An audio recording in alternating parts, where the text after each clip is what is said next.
Bem, após a gente ver muito brevemente o subfilo da firminicotina, a gente chega ao terceiro tópico de nossa aula, em que veremos o subfilo saccharomycotina, composto principalmente por leveduras, e também iremos conhecer um pouco sobre a microbiota. O subfilo saccharomycotina apresenta cerca de 1000 espécies, distribuídas em 10 famílias. Então, podem apresentar patógenos de plantas, com espécies principalmente do gênero Eremoptérium, que afetam algodão, café, soja, tomate, feijão, entre várias outras plantas comerciais. As espécies desse subfilo também são usadas no biocontrole de doenças de plantas, como por exemplo a espécie Candida guillermondi, reduzindo em 50% a podridão em morangos. Além disso, também podem apresentar espécies sapróbias, espécies patogênicas de humanos e compor a biota intestinal de humanos. E, é claro, são amplamente utilizadas na indústria de alimentos. À direita, a gente pode ver imagens das diferentes formas de reprodução assexual que ocorre em Saccharomycotina. Neste primeiro exemplo da letra A, nós temos um brotamento multilateral, ou seja, ocorre em qualquer ponto da célula. A gente pode também ter um brotamento bipolar, ocorrendo nos extremos de cada célula. A gente pode ainda ter uma fissão. Nesse caso aqui, o exemplo da espécie Schizosaccharomyces, como nós vimos, ela pertence ao subfilo da firminicotina. A gente ainda pode ter, então, pseudohifas, em que ocorre, então, o brotamento, mas essas células elas continuam fixas umas às outras, presas umas às outras, e a gente pode ter ainda raros casos de hifas septadas apresentando blastoconídeos. Então, desde os tempos antigos, diferentes sociedades no mundo todo utilizaram tanto alimentos como bebidas fermentadas por leveduras. Continuam, na realidade, utilizando até hoje, E essas leveduras principalmente do gênero Saccharomyces. Há evidências, inclusive, que sugerem a sua utilização há mais de 9.000 anos para a produção de hidromel, que é a bebida alcoólica mais antiga conhecida.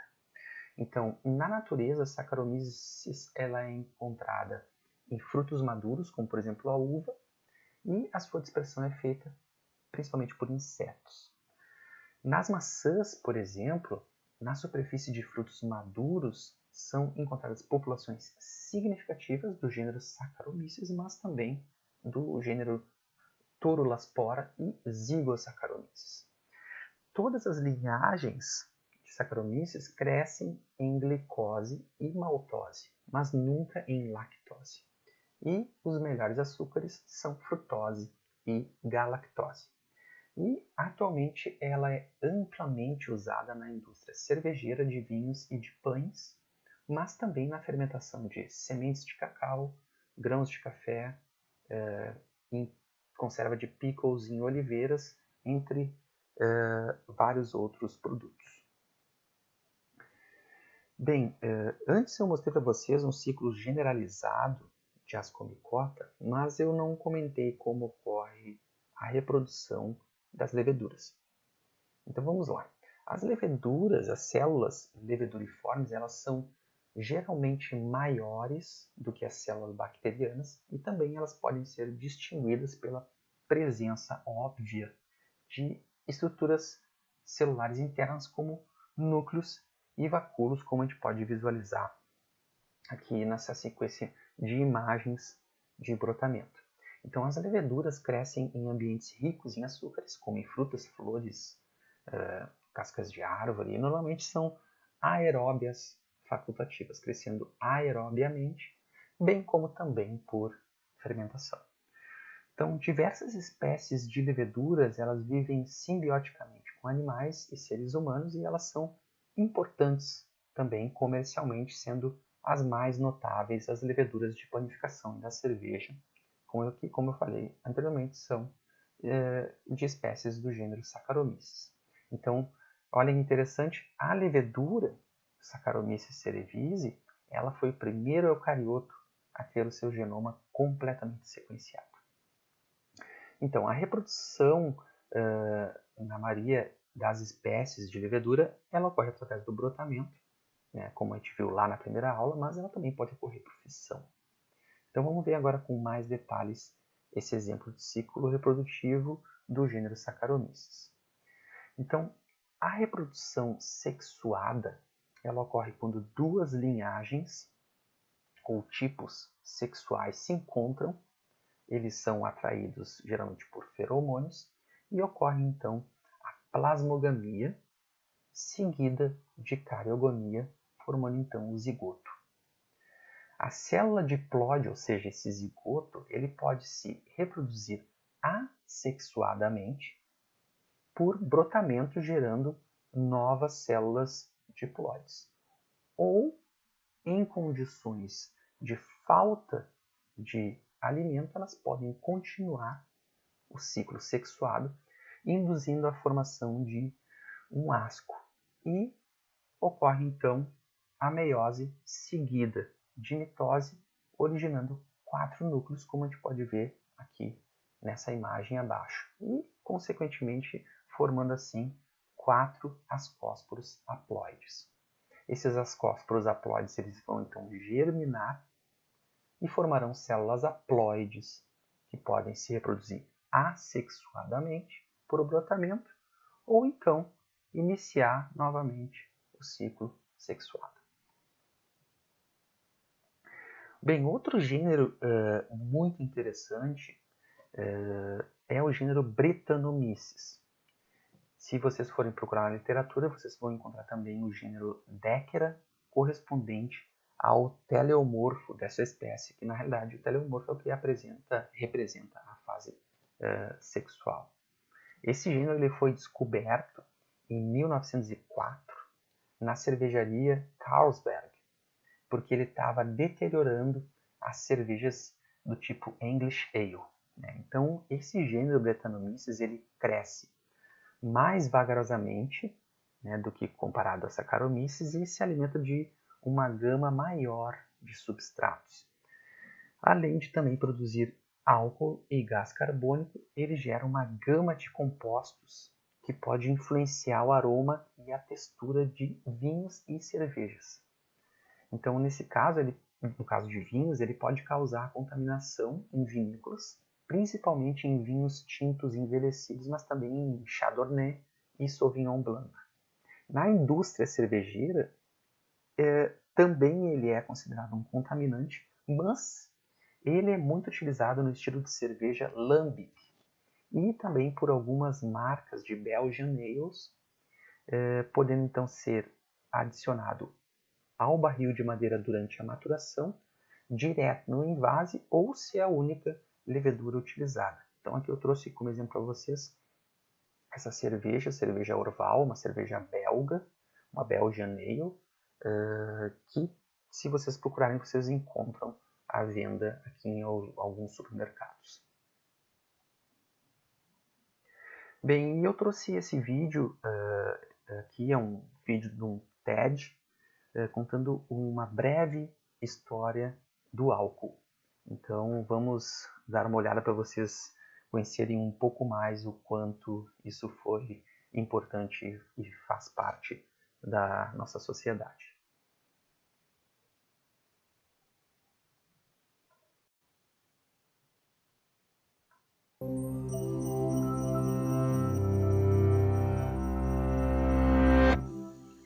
This chimpanzee stumbles across a windfall of overripe plums. Many of them have split open, drawing him to their intoxicating fruity odor. He gorges himself and begins to experience some strange effects. This unwitting ape has stumbled on a process that humans will eventually harness to create beer, wine, and other alcoholic drinks. The sugars in overripe fruit attract microscopic organisms known as yeasts. As the yeasts feed on the fruit sugars, they produce a compound called ethanol, the type of alcohol in alcoholic beverages. This process is called fermentation.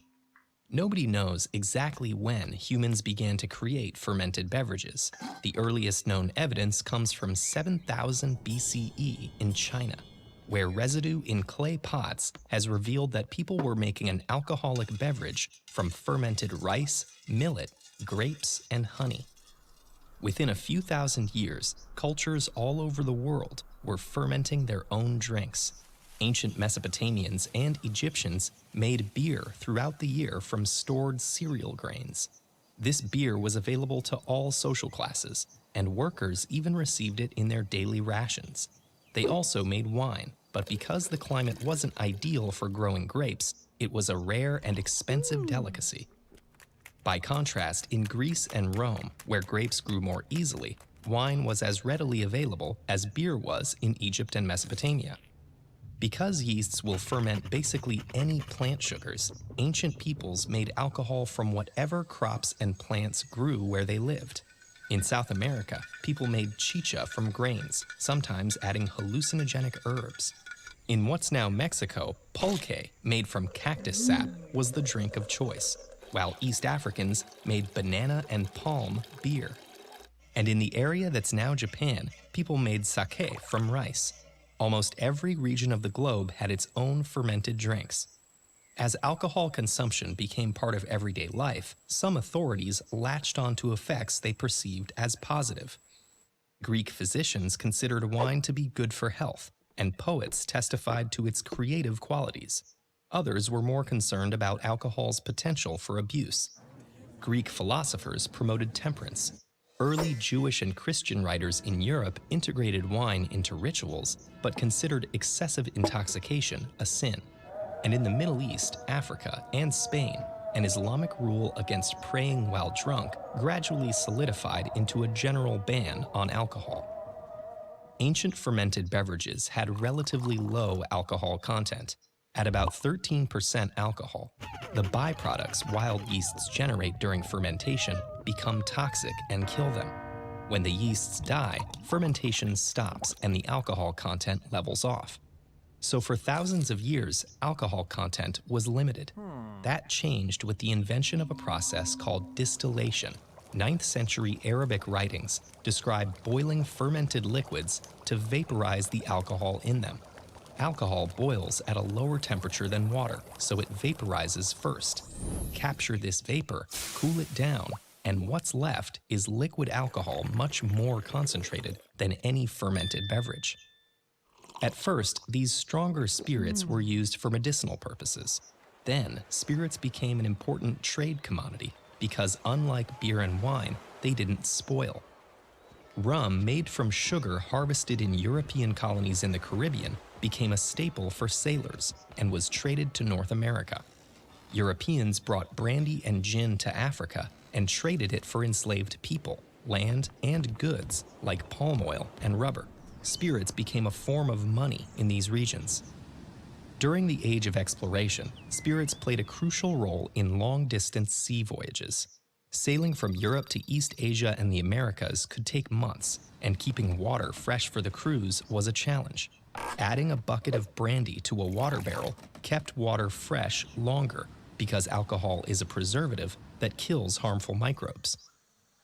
So by the 1600s, alcohol had gone from simply giving animals a buzz to fueling global trade and exploration, along with all their consequences. As time went on, its role in human society would only get more complicated. Tracing the history of our industry and agriculture gives us a fascinating look at what we value as a species and how we've ended up where we are today. Check out these 2 lessons for a super specific. Muito interessante esse vídeo, e eu até trago mais uma adição à história do álcool, que na Idade Média as cidades medievais elas não tinham um tratamento de esgoto e ele acabava sendo liberado nos rios, e o que aconteceu é que os rios se tornaram poluídos.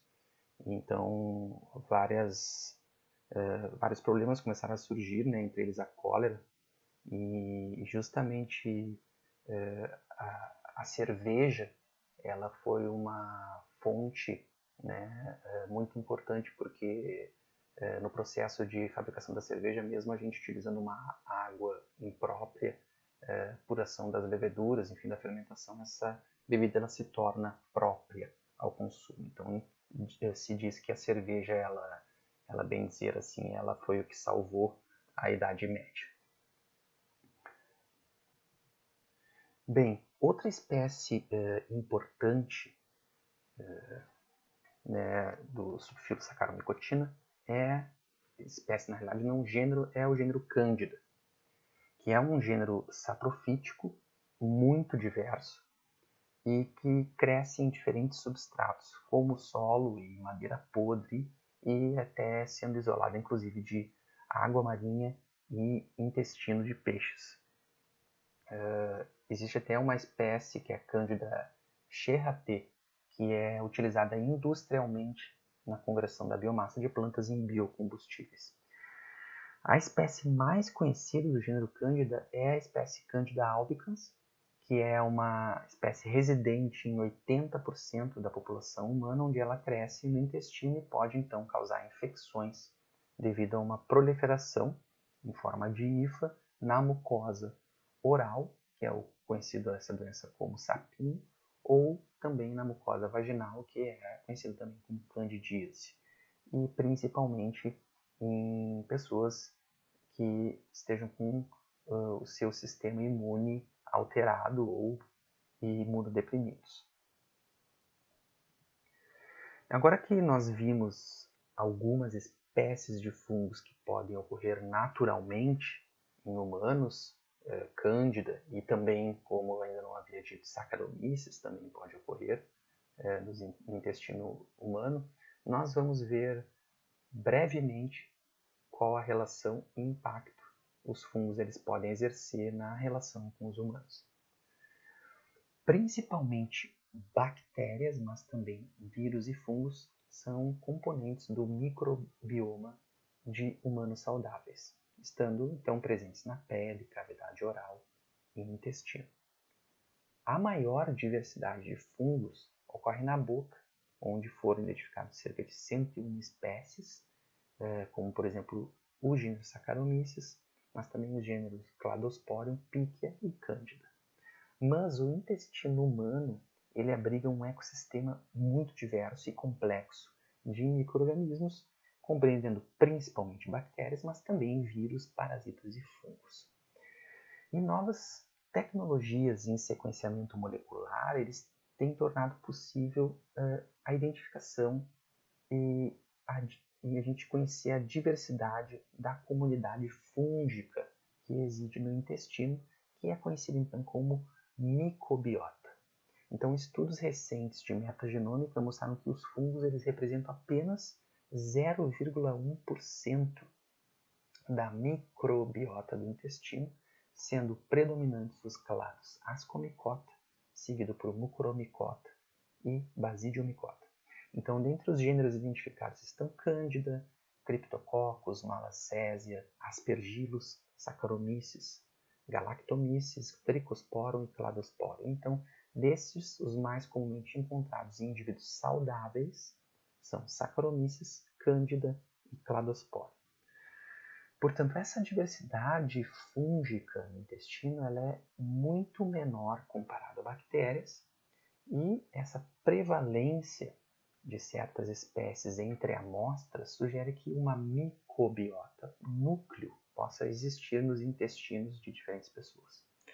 Além disso, estudos têm demonstrado que pessoas compartilhando a mesma história de vida em ambientes como familiares, famílias, geralmente apresentam um micobioma similar. Então, o micobioma ele pode apresentar diversas interações com os hospedeiros, no caso, nós humanos, e nós vamos ver brevemente essas interações. Então, algumas evidências sugerem que os fungos eles estão envolvidos na comunicação bidirecional cérebro e intestino. Então, o efeito da inflamação intestinal persistente no sistema nervoso central é sempre associado a mudanças psicológicas de comportamento, como, por exemplo, a ansiedade e depressão. E, além disso, é reportado uma correlação do aumento de certas espécies da microbiota com casos de esquizofrenia e autismo. Então, estudos recentes também têm demonstrado que algumas espécies, como Saccharomyces cerevisiae e Candida albicans, são capazes de induzir a imunidade treinada em monócitos. E um estudo demonstrou que a administração de Saccharomyces boulardii estimulou a produção de imunoglobulina intestinal contra a toxina produzida pela bactéria Clostridium difficile em ratos. Estudos sobre a influência da dieta na composição da microbiota ainda são muito recentes e não temos ainda um consenso se uma dieta baseada apenas, por exemplo, em plantas ou carne pode mudar a microbiota. Mas tem-se notado que a alta prevalência de Saccharomyces ela pode estar associada a um consumo de produtos contendo leveduras, como cervejas e pães, mas ainda não se sabe se a microbiota identificada seria de residentes permanentes ou espécies transientes advindas justamente da alimentação. Diversas espécies de fungos produzem metabólitos extremamente importantes para a medicina, como também para a indústria de alimentos e biotecnologia. Então, como alguns exemplos, novamente eu cito Saccharomyces boulardii, que produz uma protease que inibe a toxina da bactéria Clostridium difficile, e essa espécie de Saccharomyces também produz uma fosfatase, que degrada endotoxinas produzidas pela bactéria Escherichia coli, ambas Clostridium difficile e Escherichia coli, causadoras da diarreia. Outro exemplo interessante é que Candida albicans ela produz o metabólito farnesol, que modifica o quorum sensing, ou seja, a comunicação entre bactérias, nesse caso da bactéria Pseudomonas aeruginosa, podendo então alterar o metabolismo dessa espécie. E por fim, diversas doenças como inflamações no intestino, câncer no reto, hepatite B, HIV, diabetes, obesidade e cirrose, elas têm sido correlacionadas a um aumento de algumas espécies da microbiota, que também pode ser acompanhado por uma mudança na composição de bactérias, que então, em conjunto, podem estar atuando na doença.